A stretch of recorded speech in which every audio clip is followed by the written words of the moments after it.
আসসালামু আলাইকুম। সবাই কেমন আছেন? আশা করি সবাই সুস্থ সুন্দর আছেন এবং নিরাপদে আছেন। আজকে আমি ঝটপট করে ঘরেও থাকা উপকরণ দিয়ে কিভাবে তৈরি করা যায়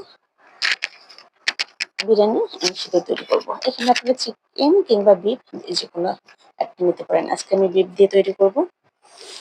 আমার মতো কে বিরিয়ানি লাভার আছেন অবশ্যই কমেন্টে জানাবেন।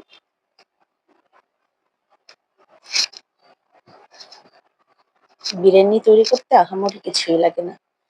ঘরে থাকা উপকরণ দিয়ে আপনি ঝটপট তৈরি করে নিতে পারেন বিরিয়ানি। এখানে আমার কিছুই ছিল না হাতের কাছে। শুধু বিরিয়ানি মসলাটা ছিল আর সামান্য পরিমাণ গুঁড়ো দুধ ছিল। এগুলো দিয়ে আমি মাংসটা মেখে কিছুক্ষণ রেখে দিব। সামান্য পরিমাণ ছচে দিয়েছি। এবার আমি মাংসগুলো ভালো করে মেখে ০.৫ ঘন্টা রেখে দেব। এখানে আপনারা আবার স্বাদের জন্য আপনারা যদি ঝাল বেশি খান তাহলে বাড়তি আপনারা আদা, রসুন পেস্ট, সামান্য পরিমাণ মরিচের গুঁড়া এগুলো কমিয়ে বাড়িয়ে দিতে পারেন।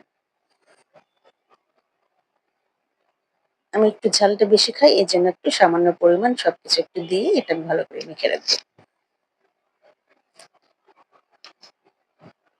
বিরিয়ানি খেতে ইচ্ছে হলে আপনি যখন তখন একটা বিরিয়ানি মসলা নিয়ে এসে ঝটপট এগুলো অল্প সময়ের মধ্যে তৈরি করতে পারবেন। আহামরি কিছুই লাগে না। টক দই এগুলো সবসময় তো হাতের কাছে থাকে না। এটা এদিকে হতে থাক। আমি এখানে চালটা আমি ভিজিয়ে রেখেছিলাম। এবার আমি কড়াইয়ের চালটা ভালো করে একটু কষিয়ে নিয়ে এক এক করে এগুলো সব মসলা আমি দিয়ে দেবো। এখানে আমার কষানো হয়ে গেছে। আমি দুধটা দিয়ে দেবো।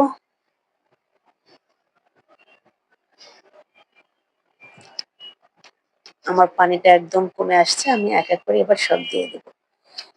পেঁয়াজটা বেরেস্তা করে রেখেছিলাম। পেঁয়াজ দিয়ে দেবো। আমি আলুটাও ভেজে রেখেছিলাম। আলুটা এর উপরে দিয়ে মাংসগুলো দিয়ে দেবো।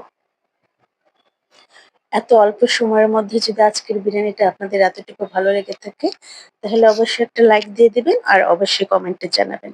যারা আমাকে সাবস্ক্রাইব করেননি অবশ্যই সাবস্ক্রাইব করবেন। অবশ্যই প্লিজ একটা সাবস্ক্রাইব করবেন।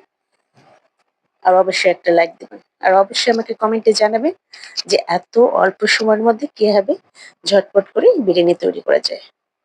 আপনি চাইলে এটা চিকেন দিয়েও করতে পারবেন।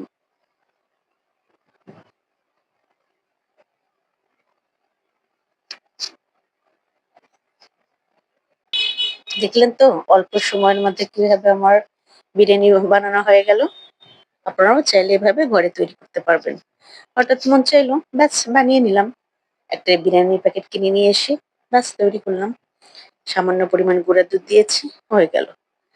এই তো আজকের বিরিয়ানিটা খেতে এতই মজা হয়েছিল, আপনারাও একবার বাসায় বানিয়ে খাবেন। আমি এদিকে এই ফাঁকে আমি দুটো কাবাবও ভেজে নিয়েছিলাম। অবশ্যই কমেন্টে জানাবেন। ওকে, ভালো থাকবেন। আল্লাহ হাফেজ।